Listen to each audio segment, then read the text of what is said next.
So today I want to share with you a extremely powerful natural remedy for inflammation. Not just inflammation, but autoimmune diseases, gut inflammatory conditions, arthritis, skin conditions related to inflammation. This is something you probably have never heard before, being connected to inflammation. And if you were lucky enough to consume this substance as an infant, you probably have already been experiencing the benefits of this. But for many, they've never had this substance. So unfortunately, they probably are suffering from some form of inflammation. This substance has some really interesting benefits for your gut, especially. We are actually all born with a very permeable intestines where there's actually holes right into the immune system.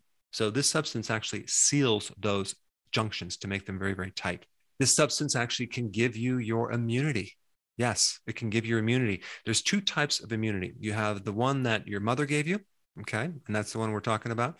And then we also have the other that is acquired and developed over time by being exposed to pathogens. So this substance can give you passive immunity. In fact, in one study, which I'll list down below, it showed a 3x improvement over the flu vaccine and in preventing the flu.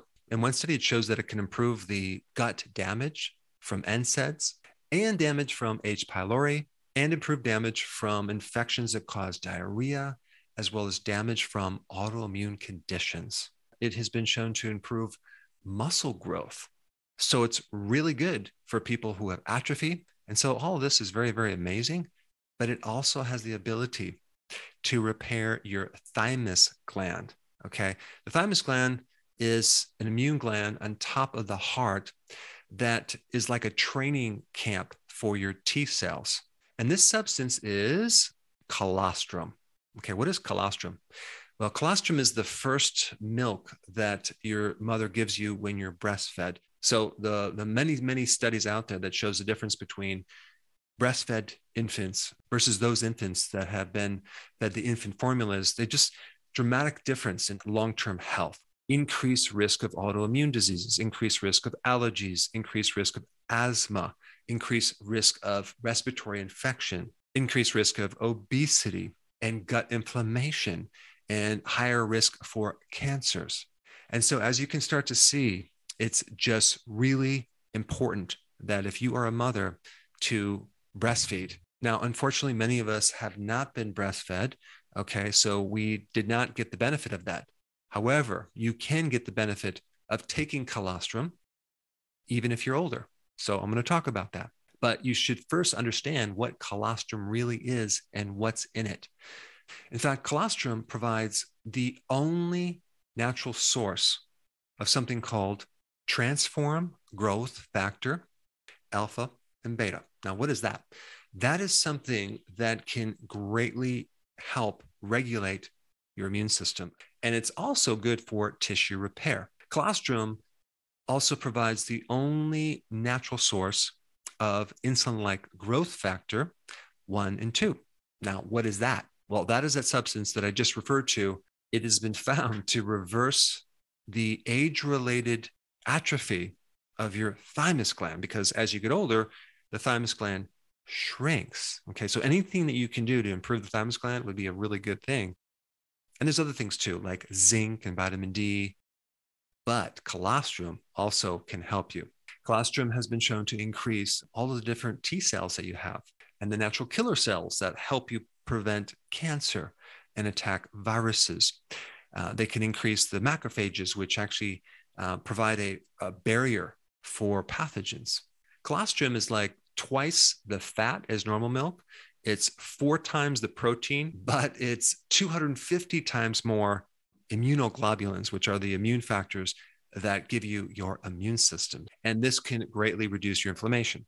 And initially for an infant, one of the very interesting benefits of colostrum is in the development of your duodenal villi, those little tiny like roots on the inside of your intestine. So colostrum helps develop them.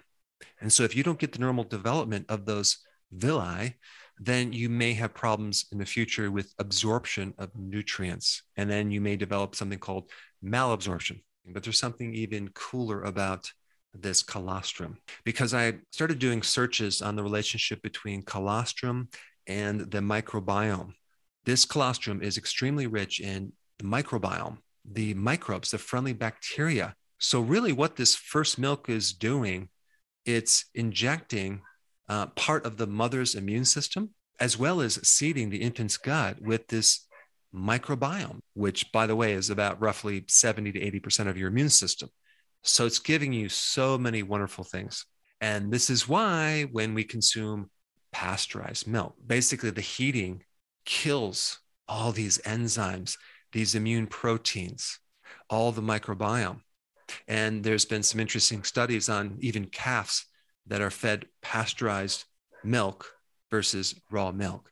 And there is a huge difference in their overall health. And I will put that link down below. You should probably read it. And of course, another reason why we have so many allergies to milk, right? Because our immune system looks at this as something that is very foreign. 100% of all cows in the US are given colostrum.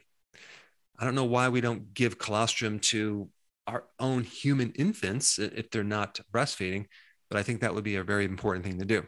So make sure that child is breastfed, okay? You may want to try to find colostrum that comes from a goat, like goat's colostrum. That may work better than cow colostrum. Why? Because there is casein and other proteins that you may have an allergy to that could create a problem. But usually the goat's milk, and especially the goat's colostrum, you're going to have much less of an allergy because goat's milk can resemble more of a human milk than a cow's milk relates to human's milk. However, if you can't find, let's say, a supplement that has the colostrum from a goat, then at least try to find a form of colostrum that is not overheated, okay? And there's several out there. I'm not going to give you brands. And of course, if you can't find those, try to find something that they have removed the casein to reduce the chance of allergies. Now, anytime you take anything related to the immune system, especially colostrum, always start with a very small amount and test the waters because it could stir up some immune reaction initially. So you take small amounts, you take a half a tablet right before bed. You see how you react, and then slowly have more and more until you're achieving the dose that's listed on the bottle. Don't jump into just taking a lot because who knows if you have an allergy to milk or dairy, but colostrum can be probably something that you've been missing for your inflammation. And unfortunately, with many of us that have not been breastfed, just don't have the benefit of that immune factor that we're given from our mother. So we have to work harder at building up our microbiome and supporting the immune system with other things. Now, since we are on the topic of inflammation, there's more to be said on that. In one of my videos that has gotten over 5 million views, I share a lot of additional underlying causes to inflammation that you need to see. And I put that video up right here. Check it out.